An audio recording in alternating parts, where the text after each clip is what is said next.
Hello everyone, welcome to our channel. Friends, ఈ వీడియోలో మనం వీక్లీ అనాలిసిస్ గురించి మాట్లాడుకుందాం. ముందుగా మార్కెట్స్ లాస్ట్ వీక్ పర్ఫార్మెన్స్ గురించి మాట్లాడుకుని నెక్స్ట్ వీక్ మార్కెట్స్ ని ఇంపాక్ట్ చేయబోతున్న మేజర్ న్యూస్ అండ్ ఈవెంట్స్ గురించి కవర్ చేద్దాం. అండ్ ఫైనల్లీ రేపటి ప్లాన్ ఆఫ్ యాక్షన్ కూడా మీకు ఎడ్యుకేషన్ పర్పస్ ఎక్స్ప్లెయిన్ చేస్తాను. ఈ వీడియోని ఎక్కడ స్కిప్ చేయకుండా ఎండ్ వరకు చూడండి. ఖచ్చితంగా ఈ వీడియో మీకు ఇన్ఫర్మేటివ్ అనిపిస్తుంది. ముందుగా నిఫ్టీ పర్ఫార్మెన్స్ చూసుకుందామండి. లాస్ట్ వీక్ లో మనకి నిఫ్టీలో ఒక బుల్లిష్ క్యాండిల్ ఫామ్ అయినప్పటికీ హైయర్ లెవెల్ నుంచి ఒక కరెక్షన్ అయితే మనం విట్నెస్ చేయగలిగాం. దీని గురించి ఎందుకు స్పెసిఫిక్ గా చెప్తున్నాను, హైయర్ లెవెల్ నుంచి సెల్లింగ్ అని ఎందుకు మాట్లాడుతున్నాను అంటే, ఇప్పుడు ఏదైతే హై పాయింట్ ఉందో అది నిఫ్టీలో all time high point. General గా ఆల్ టైమ్ హై నుంచి సెల్లింగ్ ప్రెజర్ కనిపిస్తే చాలా మంది ఇన్వెస్టర్స్ అండ్ ట్రేడర్స్ కి ఒక పానిక్ సిచువేషన్ క్రియేట్ అవుతుంది. ఎందుకంటే లాంగ్ పొజిషన్స్ తీసుకుని హోల్డ్ చేస్తున్న వాళ్ళు కానీ వాళ్ళ పోర్ట్ఫోలియోస్ ఎక్కడ సెల్లింగ్ లోకి వెళ్తాయి అని స్లైడ్ కరెక్షన్ కనిపించినా, స్లైడ్ ప్రాఫిట్ బుకింగ్ కనిపించినా most of the people hire point దగ్గర నుంచే సెల్లింగ్ స్టార్ట్ చేస్తారు. దానివల్ల మార్కెట్స్ కొంచెం స్పీడ్ గా ఫాలో అయ్యే ఛాన్సెస్ ఉంటాయి. సో ఇప్పుడు లాస్ట్ వీక్ ఏదైతే మార్కెట్ లో స్లైడ్ కరెక్షన్ వచ్చిందో దానికి మేజర్ రీజన్స్ గురించి మాట్లాడుకుందాం. అండ్ అలాగే అది ఎంతవరకు కంటిన్యూ అయ్యే ఛాన్సెస్ ఉన్నాయి అండ్ ఏ లెవెల్ క్రాస్ అయితే మనం సెల్లింగ్ విట్నెస్ చేయొచ్చు కూడా డీటెయిల్ గా డిస్కస్ చేద్దాం. So first of all, last week లో మార్కెట్స్ ని ఇంపాక్ట్ చేసిన మేజర్ న్యూస్ చూసుకుంటే డొమెస్టిక్ పరంగా ఎక్కడ నెగటివ్ న్యూస్ లేదండి. మన ఇండియన్ మార్కెట్స్ చాలా హెల్దీగా ఉన్నాయి. లైక్ మన ఇండియన్ ఇన్ఫ్లేషన్ తగ్గింది, చాలా companies better quarterly results declare చేసినాయి అండ్ ఈవెన్ ఆర్బీఐ కూడా కన్సిస్టెంట్ గా ఇంట్రెస్ట్ రేట్స్ తగ్గిస్తూ వస్తున్నారు. ఓవరాల్ గా చూసుకుంటే మనకి ఎక్కడ నెగటివ్ న్యూస్ అయితే ఏమీ లేదు. ఆల్మోస్ట్ అన్ని సెక్టార్స్ కూడా పాజిటివ్ గా ఉన్నాయి. కాకపోతే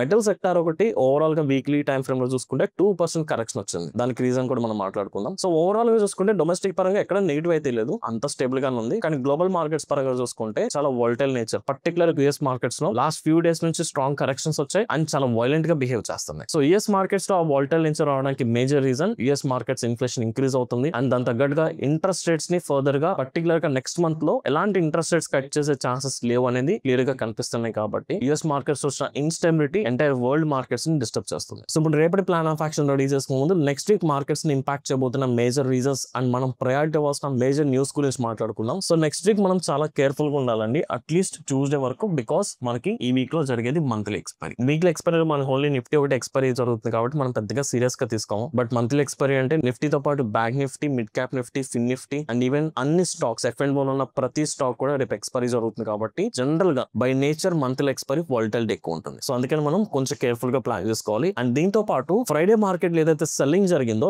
దానికి రిలేటెడ్ గా వన్ డే లోనే మీకు ఇండియా విక్స్ కూడా చాలా బిగ్ లెవెల్ ఇంక్రీజ్ అయింది. Someway close to 13% India VIX increase అయింది. అంటే లాస్ట్ 2-3 months నుంచి చూసుకుంటే ఎంత హైయర్ లెవెల్ ఇండియా విక్స్ పెరగలేదు. ఇప్పుడు 10 నుంచి 11, మోస్ట్లీ 12 ఈ లెవెల్స్ లో ఇండియా విక్స్ ట్రేడ్ అవుతుంది. ఇప్పుడు ఇండియా విక్స్ ఆల్మోస్ట్ 13 కూడా క్రాస్ అయిపోయింది. సో ఇండియా విక్స్ ఇంక్రీజ్ అవుతుంది అంటే ఒక పానిక్ సిచువేషన్ క్రియేట్ అవుతుంది. చాలా మంది ఆప్షన్స్ ట్రేడర్స్ కి ఇప్పుడు ఉన్న మార్కెట్ ఒక ట్రెండ్ గురించి కానీ ఇప్పుడున్న మార్కెట్ సెంటిమెంట్ మీద కాన్ఫిడెన్స్ లేదు అనేది మనకు చాలా క్లియర్ గా అర్థమవుతుంది. సో దీన్ని కూడా మనం back to back follow up చేసుకోవాలి. అండ్ ఈ వీక్ లో మనకి ఇండియాకి సంబంధించిన second quarter related GDP data రాబోతుంది. సో దీని అవుట్పుట్ చెక్ చేసుకుందాం. అండ్ అపార్ట్ ఫ్రమ్ దిస్ ఇంకా అంత స్ట్రాంగ్ న్యూస్, అంత మేజర్ న్యూస్ అయితే ఏమీ లేవండి. అండ్ వీటితో పాటు మన యూఎస్ మార్కెట్ సెంటిమెంట్ ఫాలో అవుదాం డే బై డే. ఖచ్చితంగా యూఎస్ మార్కెట్ ఇంపాక్ట్ ఉంటుంది కాబట్టి ప్రతిరోజు మన మార్కెట్స్ ఎలా రియాక్ట్ అయినప్పటికీ యూఎస్ మార్కెట్ సెంటిమెంట్ కూడా యాడ్ ఆన్ చేసుకుని మన ఫర్దర్ డేస్ లో మన ప్లాన్ ఆఫ్ యాక్షన్ రెడీ చేసుకోవాలి. సో ఇప్పుడు మండే ప్లాన్ ఆఫ్ యాక్షన్ చూసుకుందాం ఎగ్జాక్ట్ గా. Let's go back to 1 hour time frame. So first 1 hour time frame లో మనకి కనిపిస్తున్న ట్రెండ్ ఆర్ మనకి కనిపిస్తున్న మేజర్ లెవెల్స్ చూసుకుందాం అండి. సో 1 day టైం ఫ్రేమ్ చూసుకుంటే మనకి మార్కెట్ ఒక ఆల్ టైమ్ హై పాయింట్ దగ్గర నుంచి ఫస్ట్ ఒక కరెక్షన్, మళ్ళీ మార్కెట్స్ రికవర్ అవడానికి ట్రై చేస్తుంది, మళ్ళీ కరెక్షన్ కంటిన్యూ అవుతుంది.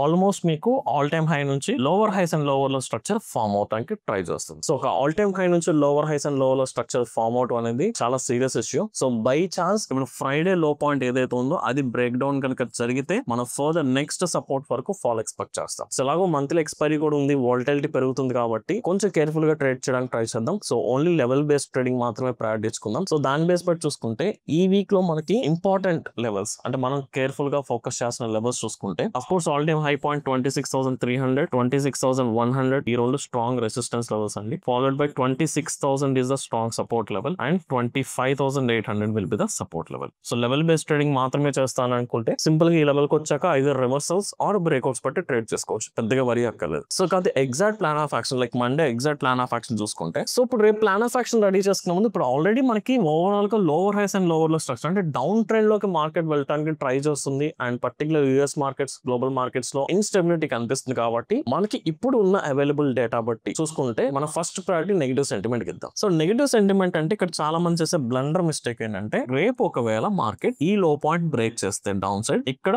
డౌన్ సైడ్ సెంటిమెంట్ తగ్గట్టు ట్రేడ్స్ తీసుకుంటారు, లైక్ పుట్ ఆప్షన్ బై చేయడం, లేదంటే డౌన్ ట్రెండ్ తగ్గట్టుగా డిఫరెంట్ స్ట్రాటజీస్ డిప్లాయ్ చేసుకుంటారు. ఇది చేయకూడదు. ఎందుకంటే మీకు ఇక్కడ ఫ్రైడే లో point someway close to 26,060 level దగ్గర ఉంది. ఒకవేళ ఇది బ్రేక్అవుట్ కనుక జరిగితే ఇమ్మీడియట్ కంప్లీట్ గా మీకు 26,000 స్ట్రాంగ్ సైకలాజికల్ సపోర్ట్. ఎప్పుడు కూడా round figures strong support and resistance కింద వర్క్ అవుతాయి. ఇప్పుడు ఫర్ ఎగ్జాంపుల్ ఇప్పుడు మీరు ఏదైనా ఒక call option put option by చేయాలంటే 26,060 లేదా నియరెస్ట్ ఏముంటుంది 26,050. ఇలా 50 తో క్లోజ్ అయ్యే స్ట్రైక్ ప్రైస్ తో కంపేర్ చేసుకుంటే రౌండ్ ఫిగర్స్ ఉన్న స్ట్రైక్స్ కదా ఎవరైనా తీసుకుంటారు. అండ్ ఈవెన్ మీరు ఎప్పుడైనా ఓపెన్ ఇంట్రెస్ట్ చూడండి 50 తో ఎండింగ్ 50 తో క్లోజ్ అయ్యే స్ట్రైక్ ప్రైస్ తో కంటే రౌండ్ ఫిగర్స్ తో క్లోజ్ స్ట్రైక్ ప్రైస్ కి highest open interest highest volumes ఉంటాయి. అందుకని మనకి ఇంట్రాడే లో బ్రేక్ అవడం ప్రయారిటీ కాదండి. 26,000 లో క్లియర్ గా బ్రేక్అవుట్ అయితేనే మనం ఫర్దర్ గా డౌన్ సైడ్ ట్రేడ్ ఎగ్జిక్యూట్ చేసుకోగలం. సో దీన్ని బట్టి చూసుకుంటే రేపు ఇంట్రాడే లో మనకి నో ట్రేడింగ్ జోన్ చాలా క్లియర్ గా ఫామ్ అయింది. రేపు నేను పర్సనల్ గా 26,000 లెవెల్ దగ్గర నుంచి 26,100 లెవెల్ ఇది నాకు క్లియర్ గా నో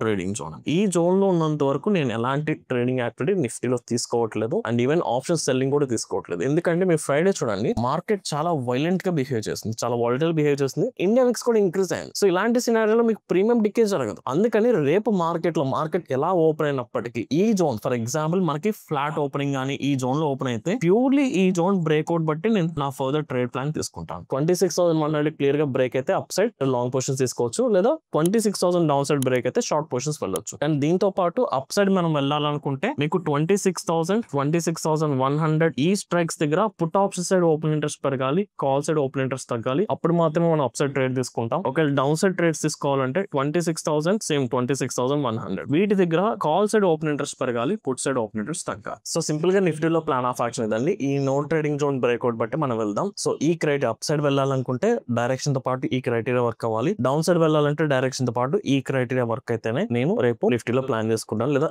ఈ జోన్ లో ఉందంటే కంప్లీట్ గా మార్కెట్స్ ని అవాయిడ్ చేసుకుందాం. So this is not healthy zone, right? So same plan of action in Sensex అండి. సో సెన్సెక్స్ కూడా ఆల్మోస్ట్ ఒక ఇంపార్టెంట్ సపోర్ట్ దగ్గర ఉన్నప్పటికీ సెన్సెక్స్ ఇప్పుడు ఏదైతే క్లోజింగ్ ప్రైస్ ఉందో అది ప్రీవియస్ స్వింగ్ లో సమ్వే క్లోజ్ టు 85,200. సో ఇక్కడ కూడా మనం ఏం చేస్తాం, ఈ జోన్ బ్రేక్అవుట్ అయింది కదా అని మనం డౌన్ సైడ్ ట్రేడ్ తీసుకోవాలనుకుంటాం. మళ్ళీ మీకు ఇమీడియట్ గా ఇక్కడ ఒక 85,000 రౌండ్ ఫిగర్ ఉంది. సో సెన్సెక్స్ లో కూడా మీకు కంప్లీట్ 85,000 దగ్గర నుంచి 85,300 వరకు ఈ జోన్ కూడా మనం కన్సిడర్ చేసుకుందాం. ఈ 300 పాయింట్స్ మనకి ట్రేడింగ్ చేయడానికి అస్సలు వర్త్ కాదు. సో ఈ జోన్ బ్రేక్అవుట్ బట్టి up side or down side breakout బట్టి మాత్రమే ట్రేడ్ ఎగ్జిక్యూట్ చేసుకుంటే better. And let's go for bank Nifty. So bank Nifty మీకు మేజర్ సపోర్ట్ దగ్గర లేదు, అలాగే రెసిస్టెన్స్ దగ్గర లేదండి, ఇన్ బిట్వీన్ ఉంది కాబట్టి సో ఖచ్చితంగా మనం లెవెల్ బేస్డ్ ట్రేడింగ్ కి ప్రయారిటీ ఇచ్చుకుందాం. అండ్ బ్యాంక్ నిఫ్టీ స్ట్రక్చర్ పరంగా చూసుకున్నా సో కొంత selling press or negative sentiment ఎక్కువ కనిపిస్తుంది కాబట్టి సో రేపు బ్యాంక్ నిఫ్టీలో మనం ట్రేడ్ ఎగ్జిక్యూట్ చేసుకోవాలంటే the only reference level is 58,500. So market ఒకవేళ 58,500 కి వచ్చి ఇక్కడ నుంచి రివర్సల్స్ అయితే long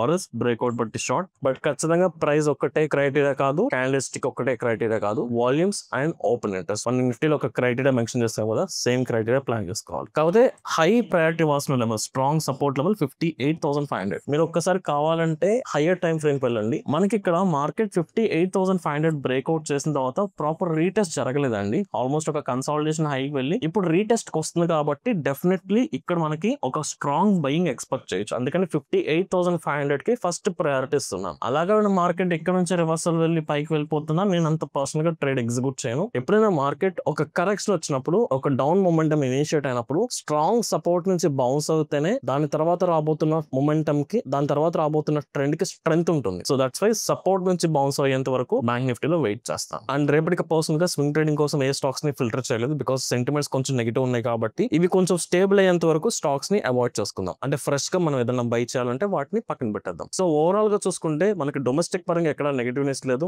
only global market sentiment negative ఉంది కాబట్టి దాని తగ్గట్టుగా ప్లాన్ చేసుకుందాం. అండ్ వీటితో పాటు మనం మెటల్ సెక్టార్ గురించి ఫోకస్ చేసుకోవాలండి. మెటల్ సెక్టార్ లో ఆల్మోస్ట్ మోర్ దాన్ 2% కరెక్షన్ వచ్చింది. సో దీనికి మేజర్ రీజన్ మన రూపీ వాల్యూ తగ్గడం, డాలర్ వాల్యూ ఇంక్రీజ్ అవడం. సో డాలర్ వాల్యూ ఇంక్రీజ్ అవుతున్న కొద్దికి మనం ఏదైతే మెటల్స్ ని ఇంపోర్ట్ చేసుకుంటామో ఆ ఇంపోర్ట్ కాస్ట్ కూడా పెరుగుతూ వెళ్తుంది. దానివల్ల కంపెనీస్ కి ఆపరేటింగ్ కాస్ట్ ఇంక్రీజ్ అయ్యి నెట్ ప్రాఫిట్ తగ్గే ఛాన్సెస్ కనిపిస్తున్నాయి కాబట్టి మెటల్ సెక్టార్ లో స్లైట్ నెగిటివ్ ప్రెజర్ కనిపిస్తుంది. సో మెటల్ సెక్టార్ ని ఈ వీక్ కొంచెం అవాయిడ్ చేసుకోవడానికి ట్రై చేయండి. సో ఓవరాల్ గా చూసుకుంటే this is my plan of action అండి. ఐ హోప్ ఈ వీడియో మీకు అర్థమైంది అనుకుంటున్నాను. ఇఫ్ ఇన్ కేస్ ఈ వీడియో మీకు ఇన్ఫర్మేటివ్ అనిపిస్తే ఈ వీడియోని లైక్ చేసి మీ జెన్యూన్ ఒపీనియన్స్ ని కమెంట్ సెక్షన్ లో మెన్షన్ చేయండి. Thank you.